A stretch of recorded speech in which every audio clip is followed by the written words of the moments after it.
میرے امام عرش مقام اللہ اکبر مکمل طور پر جو ہے وہ کربلا جانے کا بلکہ کوفہ جانے کا ارادہ کر لیتے ہیں. سب کو پتا چل گیا ادھر حاجی منا جا رہے ہیں, ادھر اللہ اکبر رسول اللہ کا شہزادہ تاجدار کربلا کوفہ کی تیاری کر رہے ہیں. نام کوفہ کا ہے, جانا کربلا ہے. عبداللہ ابن عباس آتے ہیں, حسین نہ جاؤ, اللہ اکبر مجھے ڈر لگتا ہے, بچے کو پتا ہے تم شہید ہو جاؤ گے, مجھے ڈر لگتا ہے اس سفر میں شہادت نہ ہو جائے, صبر کرتا ہوں صبر نہیں آتا, آپ نہ جائیں. عبداللہ ابن عمر آئے, آپ نہ جائیں. کہا نہیں میں نے جانا ہے. پیشانی چوم کر کہتے ہیں اگر جا رہے ہو تو اے شہید ہونے والے شہید, اے اللہ اکبر. پیشانی چوم کر ابن عمر کہتے ہیں اے شہادت پانے والے شہید, میں تجھے اللہ کے سپرد کرتا ہوں. روتے ہوئے رخصت ہوئے. ابن زبیر کہتے ہیں نہ جاؤ, اللہ اکبر. سب کہتے ہیں. بالآخر جب پتہ چلا حضرت عبداللہ ابن جعفر طیار کو کہ امام نکل چکے ہیں مکہ المکرمہ سے, تو آپ جلدی آئے. آپ کے بہنوئی بھی تھے, چچا زاد بھائی بھی تھے. آئے اور آنے کے بعد کہا حسین واپس چلو, تو امام نے ان کو کہا میں واپس نہیں جاؤں گا. لوگ اس پہ بھی شور کرتے ہیں, سب نے سمجھایا بڑے ضدی تھے. استغفر اللہ معاذ اللہ, لوگوں کو کیا پتا یہ ضدی پن نہیں ہے, یہ ذمہ داریوں کا احساس ہے جو آپ نے سب کو نہیں بتایا, اپنے بھائی عبداللہ ابن جعفر طیار کو بتایا. فرمایا نانا جان نے مجھے خواب میں ایک حکم دیا ہے, میں اس کو پورا کرنے جا رہا ہوں. کہا خواب کیا ہے؟ کہا کہ مجھے اجازت نہیں ہے بتانے کی, بس مجھے حکم ہے کہ میں اس کو پورا کروں, اجازت نہیں ہے, اور جب تک میں حیات رہوں گا یہ خواب کسی کو نہیں بتاؤں. اور مجھے اپنے بزرگوں کی تحریروں سے پتہ چلتا ہے کہ وہ خواب آپ نے دو لوگوں کو بتایا, ایک امام زین العابدین کو اور ایک سیدہ زینب پاک, اور کسی کو نہیں بتایا. وہ بھی آپ نے کربلا میں بتایا, اتنے سفر میں نہیں بتایا. اللہ اکبر. امام علی مقام ذی الحجہ کی 8 تاریخ کو نکلے اور منزل بمنزل تقریباً 11 یا 14 منزلیں طے کرتے ہوئے محرم کی 2 تاریخ کو امام علی مقام 61 ہجری محرم کی 2 تاریخ کو کربلا پہنچے.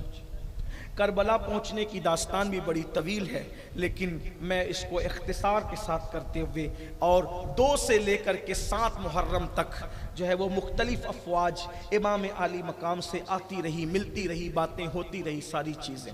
یہ بات کہی جاتی ہے کہ امام علی مقام نے آخری میں کہا تھا کہ مجھے یزید کے پاس چلے جانے دو, میں اس کی بیعت کروں گا.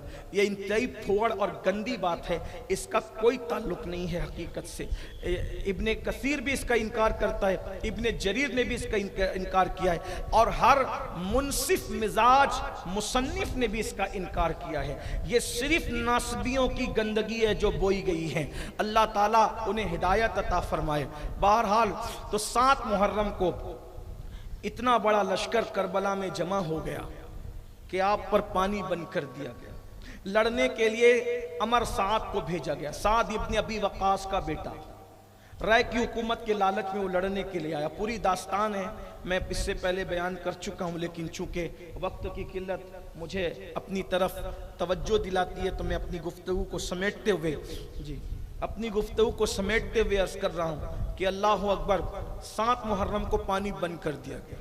جب پانی بند ہو گیا, ننھے بچے بھی ساتھ تھے, عورتیں بھی ساتھ تھیں, چھوٹی عمر کی شہزادیاں بھی ساتھ تھیں. 7 سے لے کر کے 9 تک اسی طرح گفتگو ہوتی رہی.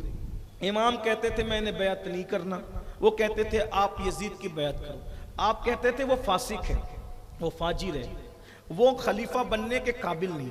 دیکھیے یزید سے اگر دین کی پہچان ہوتی تو آج ہم منہ اٹھا کے جی نہیں سکتے تھے دنیا میں, کیونکہ دین کی پہچان ہوئی کس سے؟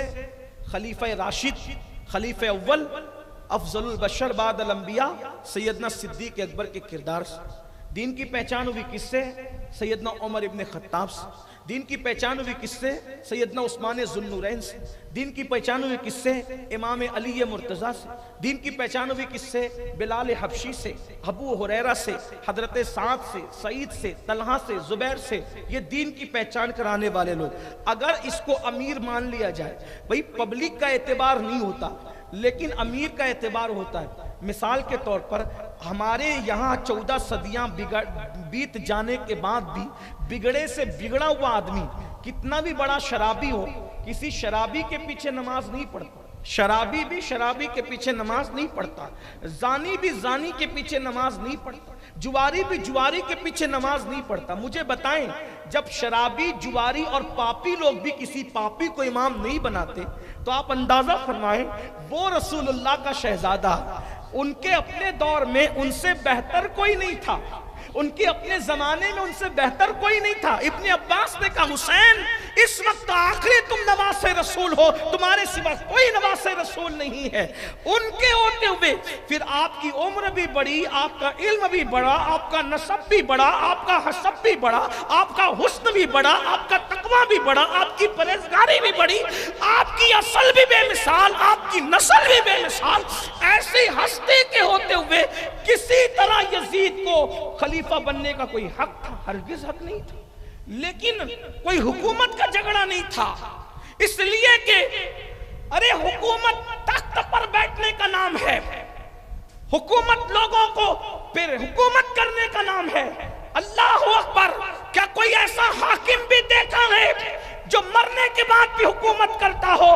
حسین تو وہ ہے جو ماں کی گود میں دودھ پیتے تھے تب بھی لوگوں کے دلوں پہ حکومت کرتے تھے، اور آج دنیا سے بذائی تشریف لے گئے ہیں، آج بھی میرا حسین بادشاہ لوگوں کے دل پہ حکومت کرتا نظر آ رہا ہے۔ یہ نہ ختم ہونے والی حکومت اللہ رسول کی طرف سے دے دی۔ حکومت تو ان کے گھر کی کنیز ہے، ان کے گھر کی کنیز ہے حکومت، وہاں تو بھیک میں حکومتیں دی جاتی ہے۔ یہ محمود غزنوی ہو یا کوئی بادشاہ ہو، یہ جوتیاں بردار ہے اس خاندان ذی وقار کے۔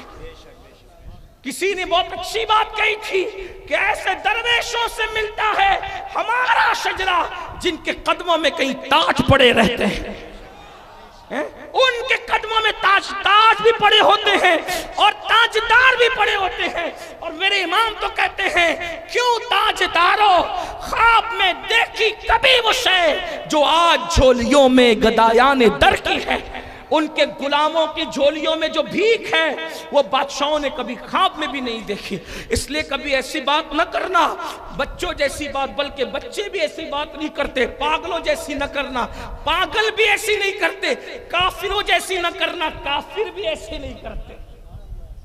اس لیے کہ آج اگر دنیا میں کوئی کافر اور مشرک بھی چھپ کے شراب پی رہا ہے تو یہ کربلا میں ہوئے امام حسین کے احتجاج کا صدقہ ہے۔ آپ دیکھو دنیا میں مشرکین بھی جو شراب پیتے ہیں وہ چھپ کر پیتے ہیں، اور اگر پیتے ہیں تو ندامت کے ساتھ پیتے ہیں، اس لیے کہ اچھائی اور برائی میں میرے امام نے اتنا واضح فرق کر دیا۔ بڑے بڑے لیڈروں کے اقوال پڑھوں تو ٹائم ہوتا ہے، لیکن میں یہ عرض کر رہا تھا کہ امام نے فرمایا میں بیعت نہیں کہا، اپنی اتنی بات کہی، مختلف اقوال ہیں۔ ایک بات یہ کہی، یہ اس کو حتمی نہیں کہتے، اس کو کہتے ہیں کہ دشمن کے ساتھ ایسی بات کرنا کہ سارا ذمہ اسی کے سر جائے اور ہم کلیئر ہو جائے۔ امام نے فرمایا کہ اگر میرا آنا تمہیں نامنظور ہے تو میں واپس چلا جاتا ہوں۔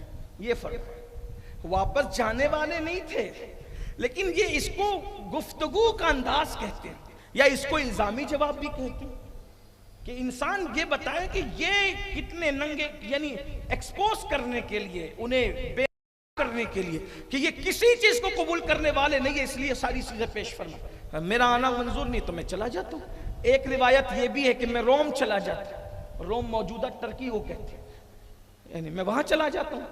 ایک روایت یہ بھی کہ میں ہندوستان چلا جاتا ہوں، وہاں جاتا ہوں، یہ بھی فرمایا۔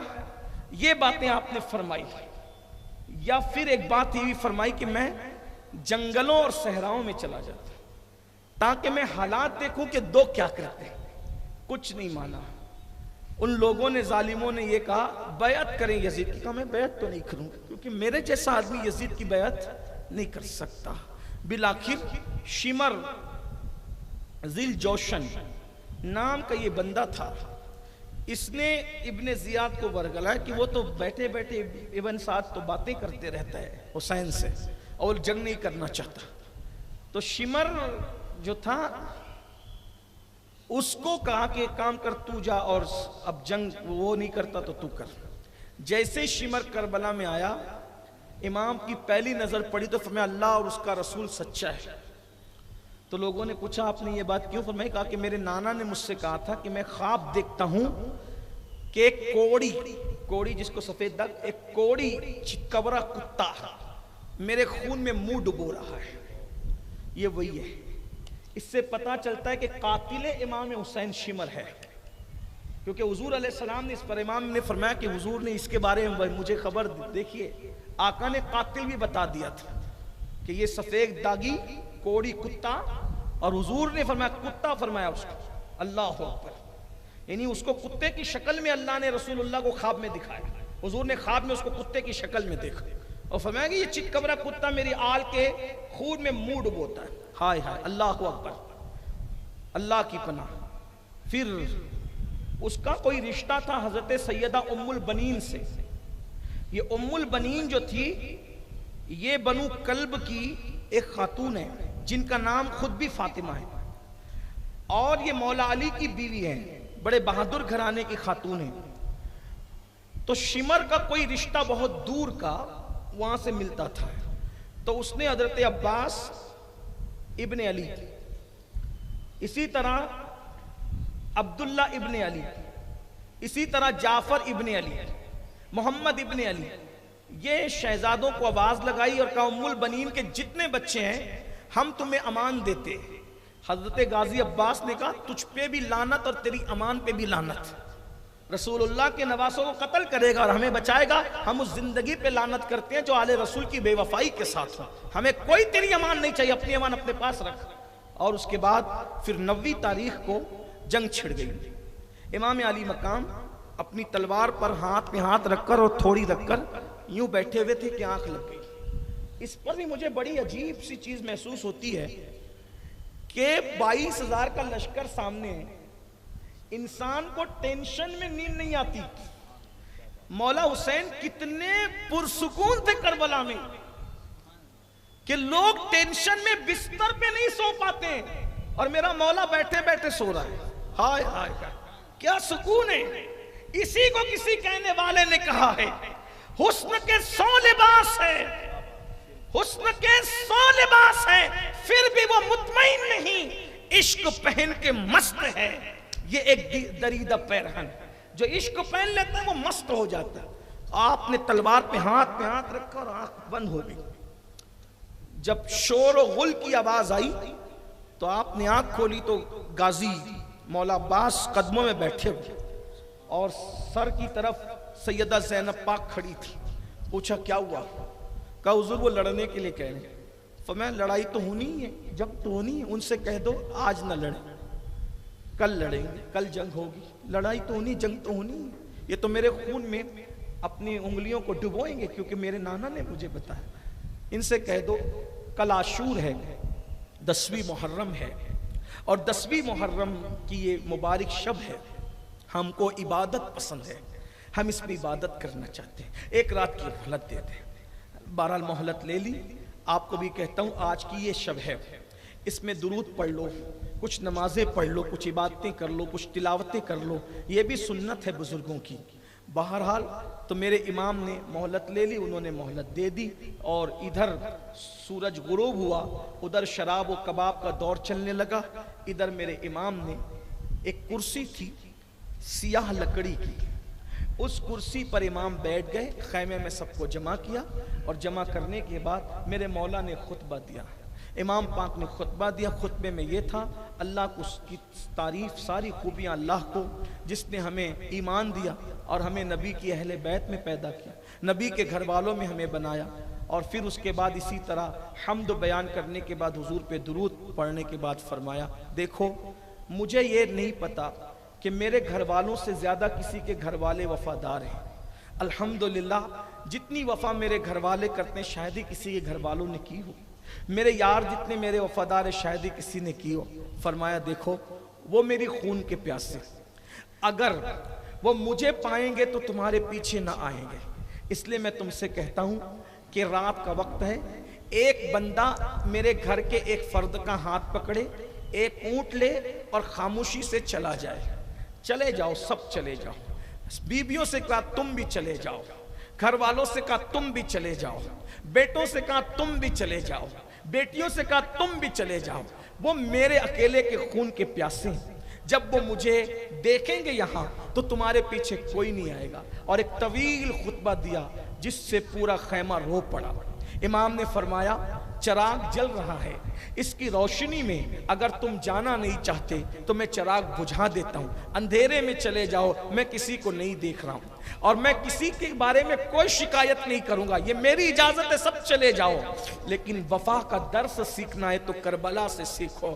آج کوئی بھائی کسی بھائی کا نہیں ہے، آج کوئی بہن کسی بھائی کی نہیں ہے، کوئی بھائی کسی بہن کا نہیں ہے، ہائے ہائے تباہی ہے، بربادی ہے، معاشرے کو آگ لگی ہوئی ہے۔ لیکن کربلا کیا بتا رہا ہے؟ اللہ اکبر۔ امام نے چراغ بجھا دیا اور تھوڑی دیر کے لیے آپ خاموش بیٹھ گئے اور پورے خیمے سے سسکیوں کی آواز اٹھ رہی تھی، دیر تک سسکیوں کی آواز اٹھی۔ پھر امام نے اب چراغ تو خود ہی بجھایا تھا، جلانا خود تو نہیں تھا، کسی نہ کسی کو تو جلانے کے لیے کہنا تھا۔ میرے مولا کو کتنا اعتماد تھا اپنے بھائی پر۔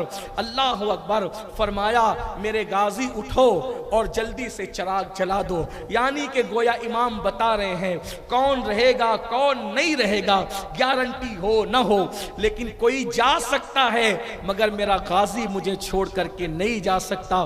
غازی نے چراغ جلایا، کوئی ایک بندہ بھی نہیں گیا، کوئی ایک بندہ بھی نہیں گیا اور سب روتے۔ کوئی کھڑے ہو کے کہتا حسین جب تک کہ خون کا ایک قطرہ بھی ہے آپ پہ نثار ہے۔ کوئی کہتا ہے مولا جب تک کہ ہمارے وجود زندہ ہیں آپ کی نالین پر بھی غبار آنے نہیں دیں گے۔ سب اپنی اپنی عقیدتوں کا اظہار کر رہے تھے۔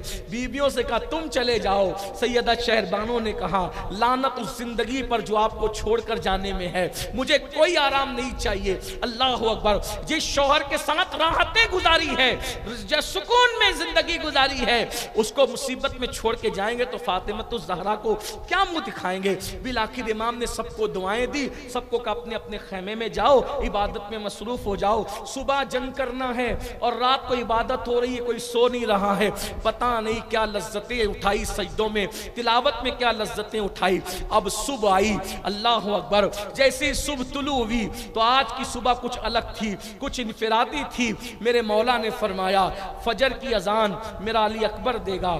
ہائے ہائے ہائے، ہم شبیہ پیمبر تھے تو ہم سوتے پیمبر بھی نظر آتے تھے۔ ہم سوتے پیمبر مطلب اللہ اکبر رسول اللہ کی طرح کی تصویر تھے تو آواز میں بھی کچھ مشابہت تھی۔ اللہ اللہ۔ 18 سال کے کڑیل شہزادے میرے مرشد سرکار امام علی اکبر نے اذان پڑھی۔ اذان پڑھنے کے بعد نوجوانان جنت کے سردار امام حسین نے نماز پڑھائی۔ اللہ اکبر۔ کیا لطف آیا ہوگا جس کا مؤذن اتنا پاورفل ہو اور جس کا امام اتنا پاورفل ہو، اس فجر کی نماز کو کیا نام دیا جائے؟ اقبال نے اسی لیے تو کہا تھا الفاظ و معانی میں تفاوت نہیں لیکن، الفاظ و معانی میں تفاوت نہیں لیکن، ملا کی اذان اور مجاہد کی اذان اور۔ یہ کس مجاہد کی اذان ہے؟ اللہ اکبر۔ 18 سال کے کڑیل، اس کے بعد صبح ہوتی ہے اور دونوں طرف کے لشکر ترتیب پاتے ہیں۔ مختصر یہ کہ امام علی جدہ وعلیہ السلام اپنی اونٹنی پر بیٹھ کر ایک طویل خطبہ دیتے ہیں جس میں اپنی فضیلت بیان کی، وہ میں پہلے بیان کر چکا ہوں۔ اس کے بعد اللہ اکبر بالآخر جو وہ عمر سعد اور شمر یہ دونوں بدبخت کہنے لگتے ہیں حسین یہ خطبے کی جگہ نہیں ہے، اب تم اپنی بک بک بند کرو، یا تو لڑو یا تو بیعت کرو۔ اور ایسے میں عمر سعد جو ہے وہ ایک تیر چلاتا ہے اور لوگوں کو کہتا ہے گواہ رہنا لشکر حسین پر سب سے پہلے تیر میں نے چلایا ہے۔ ہائے ہائے نصیبہ تو دیکھیں، باپ کا مرتبہ یہ کہ رسول اللہ پہ آنے والا تیر اپنے سینے پہ سعد ابن ابی وقاص لے رہے ہیں اور بیٹے کی حالت کیا، آل رسول پر پہلا تیر وہ چلا رہا ہے۔ اور پھر اس کے بعد جنگ شروع ہوتی ہے۔ اس دور میں جنگ کا طریقہ یہ تھا کہ ابتدا میں ایک ایک لڑا کرتے تھے۔ بدر میں ہوا، احد میں بھی ویسی، وہ ایک طریقہ تھا اس دور کا۔ اور اس کے بعد سب سے پہلے میدان جنگ کے اندر حضرت عبداللہ ابن عمیر کلبی پہنچے، اور یسار اور سالم یہ غلام تھے ابن زیاد کے، یہ دونوں میدان میں آئے، آپ نے دونوں کو اڑایا، اور اس کے بعد بڑی بہت جنگ کی عبداللہ ابن عمیر کلبی نے، وہ شہید ہو گئے۔ ان کی شہادت کے بعد حضرت مسلم ابن اوسجہ کی شہادت ہوئی، ان کی شہادت کے بعد حضرت زہیر کی شہادت ہوئی، ان کی شہادت کے بعد اسی طرح شہادتیں ہوتی رہی، اور سارے آوان و انصار کی شہادت ہوئی۔ ان شہادتوں کے درمیان امام کو بھی لڑنے کے لیے کبھی کبھار جانا پڑا، کسی کو بچانے کے لیے، کسی کو چھڑانے کے لیے، کسی کی لاش کو اٹھانے کے لیے، ایسے میں ایک کے بعد ایک کے بعد ایک سارے آوان و انصار شہید ہو گئے۔ ان کی شہادتوں کے بعد پھر جب تک، لیکن وہ کتنے پکے وفادار تھے، جب تک کہ آوان و انصار موجود رہے، آل رسول کو کسی نے میدان میں جانے نہیں دیا، خود قربان ہوتے رہے، خود ان پر نثار ہوتے رہے۔ میرے بھائیوں، آج لوگوں کی قبروں کا نشان نہیں ملتا، اگر کربلا میں امام حسین کے قدموں میں بادشاہ سے زیادہ آرام سے سو رہے ہیں تو یہ اسی قربانی کا نتیجہ ہے۔ جب لوگ دروازے میں داخل ہوتے ہیں تو میں نے دیکھا ہے لوگ حسین اور آل حسین پر بعد میں حاضری دیتے ہیں، پہلے ان شہداء کو حاضری دیتے ہیں جنہوں نے پہلے آل رسول سے پہلے اپنے آپ کو ان کے قدموں پہ قربان کیا۔ وفائیں اتنا بلند کرتی ہے میرے بھائی، اللہ اکبر۔ جب پھر اس کے بعد شہزادوں کی باری آئی، اللہ اکبر، امام حسن کے شہزادے حضرت عبداللہ ابن حسن، ابو بکر ابن حسن، اسی طرح سے اللہ اکبر محمد ابن حسن، مختلف مورخین نے نام الگ الگ لکھے ہیں۔ اس طرح سے امام علی مرتضیٰ کے شہزادے حضرت عباس کے دوسرے بھائی، ایک کا نام عمر ابن علی بھی ہے، عون ابن علی بھی ہے، محمد ابن علی بھی ہے، جعفر ابن علی بھی ہے، اسی طرح امام مسلم کے شہزادے، ان کی شہادتیں ہوئی۔ اور اس کے بعد پھر اللہ اکبر، اب اصول برکت کے لیے چند شہادتیں پڑھ دی جاتی ہے اور اس کے بعد گفتگو پوری ہوتی ہے۔ اللہ اکبر، ان شہادتوں کے درمیان جب شہادتیں ہو رہی تھی، مولا علی کے کئی بیٹے شہید ہو گئے، بلکہ سارے بیٹے شہید ہو گئے ایک کے سوا، امام حسن کے سارے بیٹے شہید ہو گئے ایک کے سوا، اور حضرت مسلم کے اور دیگر بزرگوں کے سارے بیٹے شہید ہو گئے، چند لوگ بچے۔ ایسے